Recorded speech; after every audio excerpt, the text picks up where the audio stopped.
We have DCAT laying on the table, mid-physical therapy with, what's your name? Joseph. Oh, Joseph. Joe Tobias, PT Genius, getting me ready. Ready? Oh, it's still shoulder? Yeah, we still gotta go shoulder. Guy's a bionic man. Dave, how old are you now? Gonna be 50 in Oh my November. God, wow. And you're coming off what kind of injury? Torn meniscus, right knee. My 4th surgery on this knee. Been having problems for 30 years. And you had surgery, how recent?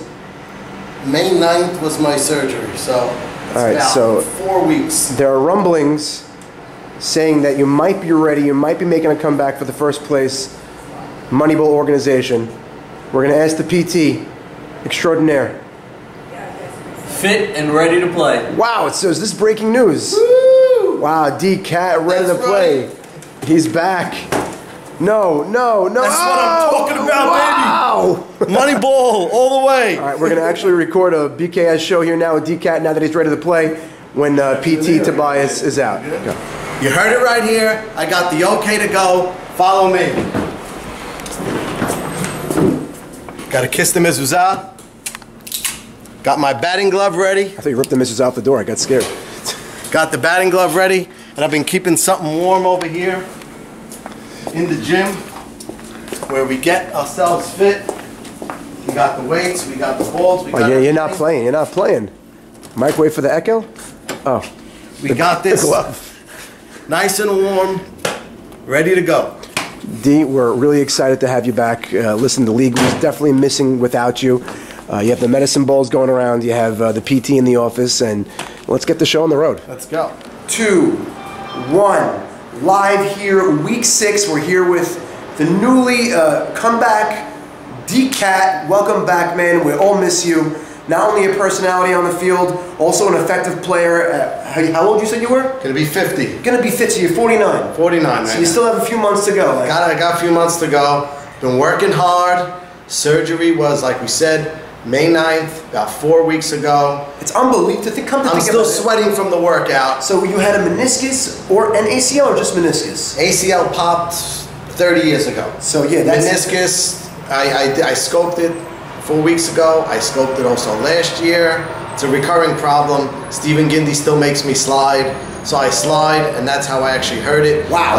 On the first week, sliding into second base. So hold on a second. So Stephen Gindy's forcing a 49-year-old DCAT to slide. Injured him almost for the year. Is there any bad blood between you and Stephen Gindy? We're related, so he doesn't care. Wow. Okay, so listen, Stephen might be a little too much hands-on. Actually, when I spoke to Stephen, I said, look, I'm coming back, but there's 2 conditions. First condition is I'm not sliding this year, okay? Second condition is, and probably more important than the first condition, is that, Stephen, you heard me tell it to you on the phone, you're not allowed to bitch to me about not sliding. That's the second condition. So that's one thing that I'm not going to guarantee is going to happen, because I can see a big, tight game, good ball game happening, tying run at third, you on third, sack fly, play at the plate, close call. Even if you're safe, I see Stephen Gindy going off on you for the rest of the week. Well, first of all, Stephen asked me actually the same question. I said, look, Stephen, how long are we playing together? Do you really think I'm not going to slide? Come on. Game on the line. Excuse me. Bless you.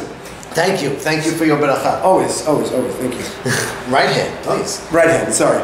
You know what? We're going to do it. Both hands. Oh. There we go. Now it's real. Nicole Hodo. See, exactly. So no, bottom line is DCAT's back. First place team. They didn't skip a beat without him. They had Haim. Well, that's not so bad. No, that Haim he didn't do anything. Yeah. And you know what? Guess what? To Stephen's credit, weathering the storm. Eddie Nissim's out 3 to 4 weeks. Last week, you had Gadaloff and Satan pitch. And listen, you guys are weathering the storm a little bit, and you guys put yourself up in a nice spot. You're only up 1 game lead in first place right now. Right. So now we're going to go up and down the standings right now. I guess we're going to preview the matchups while we talk about it. We're going to hybrid it. And listen, hopefully it turns out well. We have the games behind us. I'm not sure if you can see it on the screen. Maybe you can.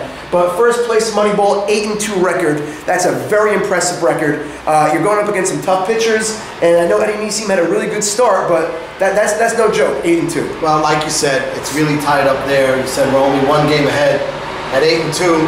You can't be that much more ahead. That's true. And number two, second place is Fake 23 Blast. I actually faced them last week. They're a very strong team.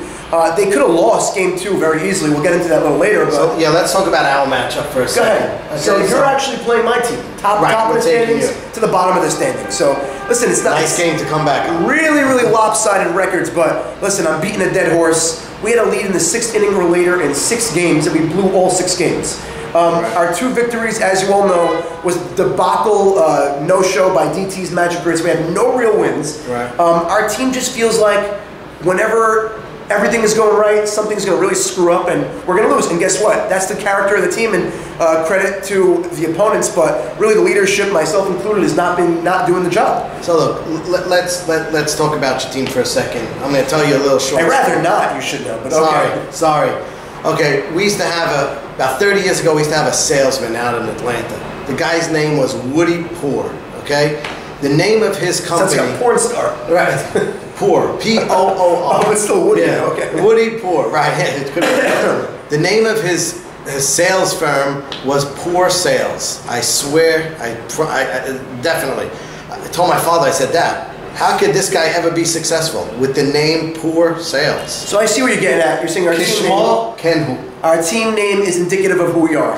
Right. We're just meh. And you know what? Very fair. We got a little bit of a tough break. We lost out on Saul Cohen for the first 6 weeks of the year, or 5 weeks of the year. Right. He came back. He looked like he never played softball before last week in the field, but he hit well. Again, there's nothing really more to talk about. I don't even want to talk about our team. Sorry, I want to talk about my team. Please do. Moneyball. Moneyball. Okay? Moneyball is the name of the game. Guys, I'm looking at the stats. You guys playing like money. It really is. We have 4 guys on the team, 4 main players on the team that are hitting 500 or more. 4 guys 500 or more. That's a serious stat. Do the math, okay? If we put those 4 guys together in the lineup, which I tell you the truth, I haven't seen the lineup because I haven't been there, so I'm not sure. The likelihood of a pitcher getting through those 4 guys with only 2 of them getting on base is 50%. 875. That's crazy. So as a pitcher coming in thinking that you're going to get through 4 guys hitting 500, I think the math is like maybe. So you're taking the whole Moneyball concept, the advanced analytics, and you're taking it actually pertaining it to your team. That's right. Listen, I'm Jonah Hill. You guys. The fat Jonah Hill or the skinny Jonah Hill? Well, you're in between. No comment. So either way, listen, you guys are a strong team. Let's go. And the defense is strong. We got strong outfield now with Leo and Shlomo. So now Leo, and David Sabag ripping it up. When you guys traded for Leo, the heist of the century, trading Ralph, who was obviously the tail end of his career, station-to-station player. Injured. But that's not the point. The point is, I don't know how that trade ever was approved. I love playing with him. He's a great guy, great hitter, but the guy couldn't get to first base, and he has the range of a Sith right now. And Leo, I know he was having a very poor year, but in center field, right away, putting him in your outfield, you guys became that much better. Right. Especially in this, it seems like in this league, there's a real shortage on quality outfielders, guys that are really going to cover a lot of territory. I know that very, very well. And going to be solid in the outfield, and there's nothing more deflating to a team than having something get through an outfielder, because if it gets through a second baseman, it's a single. If it gets through a left fielder, it's a home run. Your words are penetrating my soul right now. It's really difficult. But that is why they play the game. 100%. Listen, we'll see on Sunday. This Sunday, listen, I know you guys, you're looking for a sweep, no reason not to. You're top of the standings, 8-2. We're the polar opposite, 2-8, without even real victories. Talking it up too much. So bottom line is, go to the next game. I don't think we have a shot in either game, 1 or 2. I think you guys have an easy sweep. I would love to say otherwise. No, it is what it is. And I'm not giving you the nahas. I'm just letting you know, this is how I honestly feel. Next matchup, Fake 23 Blast is actually taking on. We're going to check it up real quick. You put up on your computer. Who's their matchup? Fake 23 Blast. Click the top. Yeah, no, okay. It was, right, so we got Fake 23 against Braveheart. Okay, so this also has playoff indication. You know what? We didn't mention that in our matchup, we're not dead yet. As crazy as it sounds, all the teams in the bottom of the standings are mathematically alive. And let me explain to you the scenario. For us to make the playoffs, or for Braveheart to make the playoffs, and we're talking about them now, I have to win out, obviously, because Braveheart and my team are playing each other, and I'm playing the first place team, so we kind of, and we need Magic Grits to lose 1. If that happens, We win 4, they lose 1, we're in. It sounds unlikely, but there's a possibility. You're saying there's a chance. There's a chance. So now let's there's a chance. So let's look at this matchup right now. We have Braveheart, who Mark Cohen. I don't know if he's so motivated this year. I know there's a little tough luck around him. Their team is just not gelling, not meshing. Sammy Estes has a lot of doubles. He's hitting well. You got to give him credit for that. They traded for Ralph. I know he's a good hitter, but you have to have runners in scoring position to actually drive him in. Right. Look at their team Looks stats. like there's a big drop off. You got a couple of guys hitting, high 300s and 500s, and then you have below the Mendoza line and in the 200s. So Morty Shrem is actually surprising me that he's batting a 300 even. I always thought Morty was going to be a better hitter. He has to obviously get better, but defensively he's there. We know that. But like you said, but you know what? Morty Shrem came into the league really touted as the top guy. Right, you got to hit over a 300. I'm sorry. The next Stephen Gindy, right? And then look, you're not dealing with a lot of at bats. 3 or 4 hits are bad luck. I always tell my guys, the difference between a 300 what are you going to have? 35, 40 at-bats a year? You can't give up on at-bat in this league or any league. No way. Especially if, like you said, 2 or 3 hits could be a difference of a 420 to a 500. So, or 2 or 3 errors that get marked in the book as a hit. Right, which is something I want to talk about. Maybe we want to start actually keeping errors and having true batting averages, and we'll see who actually is batting a 500. Maybe we should get some statisticians who actually speak English first. Or actually can see with both eyes, either. So, no, keep that for the umps. Right. I'm not going to push our luck. I'm not going to push our luck. The umpires have been doing a great job for the most part this year. A few, pretty big idiots here and there, but it is what it is. But like we said, this team is not a really hitting team. Al D also. Yeah, they're all not hitting their potential. Hasn't played a lot of games. They actually picked him up 2 weeks ago, but still, they need these guys to hit. It might be too little, too late. They have the same situation that our team's in. Both teams had a lot of heartbreak. But listen, let's not spend so much time on this team. They're going up against. We said really, it's also kind of a lopsided matchup. We have Fake 23 Blast, who's riding high and strong. I had first-hand experience of this team. The Richters are strong. I think the shortstop Richter has to improve a little bit defensively. Maybe he had an off week last week, but I know he's there. He's good. And his brother at first base, who's all-world out there defensively, and he's a great hitter as well. And you have some young guys surprisingly really pitching in over here. David Paul Sutton. Yeah, no, and David also Sutton, Albert Manopla. So Albert Manopla coming into last week wasn't really doing much, and he lit me up like a Christmas tree. When I saw his picture on the Instagram as far as the one of the players of the week, I said, Albert Manopla, way to go, Poppy! There you go. So I'm telling you, he was all-world last week. He was hitting the ball to all gaps, splitting it. But listen, to his credit, got to tip your cap. But listen, there's some hitting there. They can put. Look. They're obviously doing well. They're putting together. No, but it's very important you don't understand. Their star player, center fielder, shortstop, pitcher extraordinaire, Yoni Sarfati, made a big comeback last week after a 3-week absence, and he made a big difference in their lineup. He lengthened their lineup, and they're a good team. Jackie Schwecke. Listen, he's Jackie Schwecke. He throws the quick pitch. He always throws strikes. And he does not throw a quick pitch. No, I got him to admit if you watched the post game. Oh, really? He throws a quick pitch, and until someone knocks him off his high horse, you got to just shut your mouth and just listen to him. Bring that to me. Jackie is Jackie. Last year's World Series MVP. It's absurd. At his age, I think he's 60+ years old, and it's unbelievable. Let's actually move to the next matchup. I'm actually calling in this matchup, again, easy to say, but sweep Fake 23 Blast. I don't think it's close. Yeah. They're a much better team overall. Yes. And Mark Cohen, he's not motivated, and Mark Cohen might not be there. He has his kid's graduation, so I don't know who's going to pitch for them. Come on, he's not going to the graduation over softball. His son, I don't know, I'm not sure. They're 2-8, so he might just do that. Depends what his wife decides. That's always the case with Mark Cohen, whatever his wife decides. Either way, next matchup we have. Let's go any given Sunday against. So this is actually an interesting matchup. We have 2 5-5 teams going up against each other. We have the Any Given Sunday squad, which is Joseph Arati. They have a bunch of underperforming hitters. We have Adam Cohen not hitting himself. We have Wedge not doing well. Joe S. doing everything he can. They're being powered, by Joe in the outfield, literally manning all 3 positions in the outfield. And he's doing a hell of a job. And pitching for them is also Diamondstein.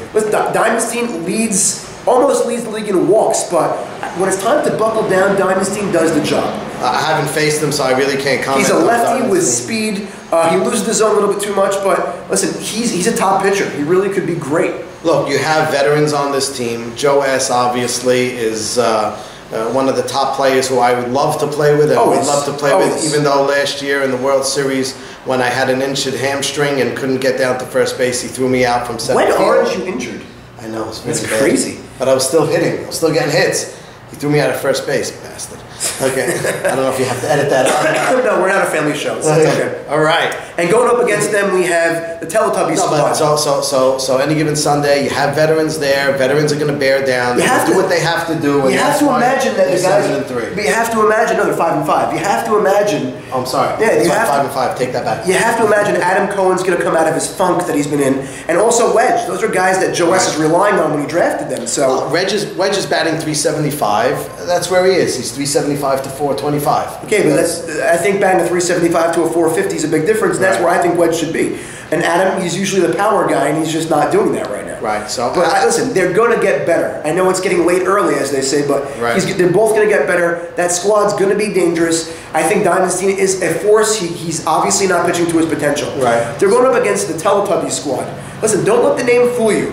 That team is being run really well by Jack Harari, having an outstanding year offensively. Jack's ripping it up. And the Rudies right behind him. You have Gabe, you have Abraham. I know that Haim is being replaced at some point because he couldn't go. He had to go to India for his business trip again. I'd love to see that Mikey Sham is big time. Mikey Sham is hitting well. Right. He had an off season when he played with us last season. But great to see him hitting 500 again. And the number one guy on their team that really should be noted and highlighted is their pitcher, Eddie Harari. Young gun. He pitched a shutout the other week. He's pitching one-run games. He's tough to hit. When I hit him, I'm telling you, he has that high fastball, always around the strike zone. Definitely a rising star. You guys know how much I feel about Eddie based on how I'm talking about it. Chad's playing shortstop, so... No, but he's hitting 240. I get it, but defensively, he's making up for what he's not doing offensively. Right. He's actually... It's surprising that Chaz is really playing a really good shortstop. I didn't think he could do it. Not surprising. He's an athlete. He's a player. The guy's playing outfield for the last 15 years of his life. Right. To get inserted into shortstop and playing well, and he wasn't going into the season that way. It was supposed to be Haim Rudy's job, and he had to fill in, and he's filling in admirably. And also, you have Vic Busso on that team, who... listen, their team... He's not on that team, I don't believe. This team is a good team. Who are you taking here? They're both 5-5. I think they're both going to be 6-6. Right, I agree. They're a 500 team. You are what your record is, but listen, at this point in the season, a split is actually great for them. A win or two, and they're clinching playoff spots with two basement teams. So that's really all they should be going in, settling on a split. Obviously, they're going to want a sweep, but listen, I'm pretty confident in a split over there. And then the next matchup is pretty interesting as well. You have Spaceballs, which is Ray Estes' squad. You have Teddy Ishak playing like an MVP again this year. Good to see because he had a few years where he was a little bit down hitting, but this year he's on fire. He's scorching the ball every which way, looking great. And that team, again, you have Natan Safdie, Bobby Safdie. Who do you have behind there? So you have a good team. It's a good team. And their pitcher, Freddie Hittery. Well, I personally love Jack Beebe. Jack Beebe. Great guy to have on the team. Such a good contributor, great guy. Still leading the league in home runs right now. I think last year he turned. Jack Beebe, I have 2 daughters, okay? You can come, no problem. Wow. You've seen it right here on Bks Show. This is unbelievable. Here comes Jack. No, I'm kidding. So either way, Jack Beebe, I think he turned 4 double plays from third base last week, and from what I was told, they were real double plays. So he's picking it up defensively. Their team is tough. They're a dark horse to win the World Series. They might even be my World Series team because, listen, you look at their record, they're 6-4. They're better than 6-4. The only question is, and you always have the question, is Freddie Hittery. Freddie Hittery, just like Jackie Schwecke, gets the job done. Freddie Hittery always gets the job done. He throws that high, soft pitch that everybody thinks they're going to kill, and they end up as pop-ups. He gets you to get yourself out. For sure. And that's a big quality to have. He knows how to throw a little bit outside the zone, up, in, down, low, has I don't give a damn attitude. And Freddie would always drive me crazy. Yeah, but you know and I'd go home after the game and I'd say, how come I didn't have 6 or 7 hits on I played with him on Blood, Sweat, and Tears 3 years ago. And I'm watching him pitch. I'm like, how is he getting these guys out? He gets guys out. Right. That's inarguable. And he's going up against the Magic Grits squad. So Magic Grits, is 5-5, but it's not really a 5-5 because 2 of their losses were not real losses. Yeah, but they did because they couldn't field the team. But their team's coming on strong. DT is very confident about his team. You have JoJo Mamie playing Gold Glove third base. JoJo Soria finally waking up and playing to his potential.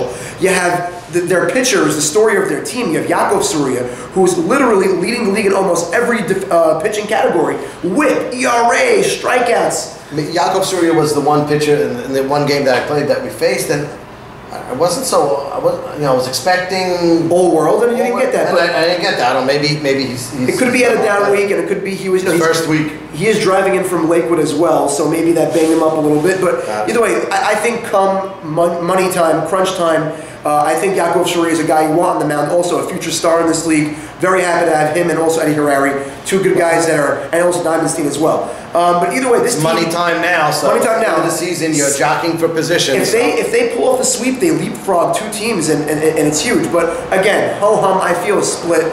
These teams are playing the same right now, same type of ball feeling. Magic Grits riding a high after last week. I know they had 2 extra inning games. It was wild, but both teams are playing well at the right time. So I'm feeling the split as well. I'm going to go out and say Spaceball. We have to step out a little bit here. No, but I know you do, but I'm telling you what, I don't just say I don't just say it for a storyline. I say what I feel. So I'm going to go Spaceballs on the split. So listen, okay. Let's see how it goes. I just said that. What the hell's the matter with you? Split. Oh, no, sorry. I said on the sweep. I meant on the sweep. That's what I thought. Spaceballs on the sweep, I think we're going to go with.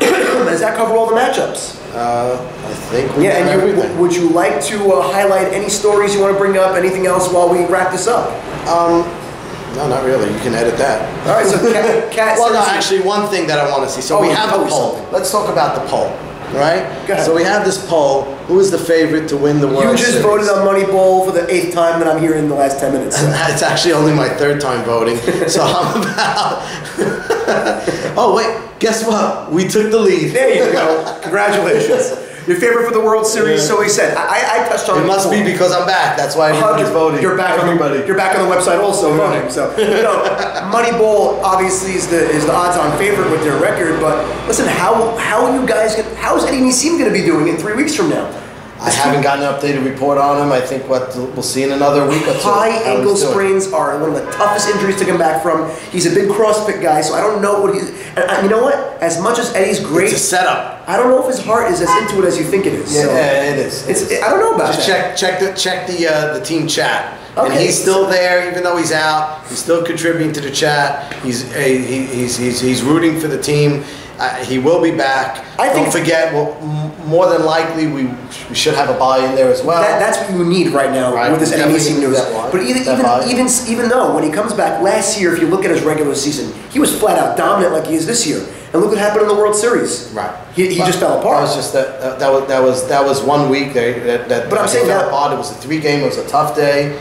And but now coming off an injury. But I would still, when Stephen and I were drafting the team, and there was he was our #1 pick. No doubt about it that if there's any pitcher that I would want in crunch time in this league, it's Eddie Nissim. And that's high praise, and it's very tough to argue over the last 2 regular season years. But again, postseason last year didn't look great in the World Series. Can't say anything, and that actually tailspinned his night league in the summer. Didn't pitch well either. But now this year, to his credit, came back strong. But now the injury is a big thing. But you know what? The way this league is going anyway, and the way that this springtime is going, I'm sure there'll be 3 or 4 rain weeks in the middle. Again, the forecast this week, it doesn't look great. But listen, we always play unless we're told otherwise, unless we're actually pulled off the field, unlike other leagues that play in the community. Listen, bottom line is it's a 3-team race up top. You have Moneyball, you have Fake 23, and you have Spaceballs. I think after that, it's kind of a long shot for the other teams, even though there's talent there. But those top 3 teams is where the World Series, in my opinion, is going to come out of. And atop of the standings are you guys. You're dealing with the Eddie Nissim news. Fake 23 is finally coming together, and they're strong and they're confident. I played them last week. They look good. And guys like Zool are not even playing well. He's also going to be doing well coming up, you would think, in the postseason. And then Spaceballs. I think Spaceballs is the dark horse to win the World Series. That might be my pick. I'm not sure yet. This week is pretty much like a position week. It is. Take a look at all the standings. Everybody bunched up in the middle there. Ironically, it worked out. Somebody takes a sweep. They're jumping to the elite. So everybody get out there on the field, make it happen, go out there, win, play hard. for you. Stretch, I absolutely. don't want you to tear something else on the field. Don't worry about it. I love it. Anyway, Bkat, great to have you. Great to be back. Awesome show, guys. Looking forward to the week. Have a great one.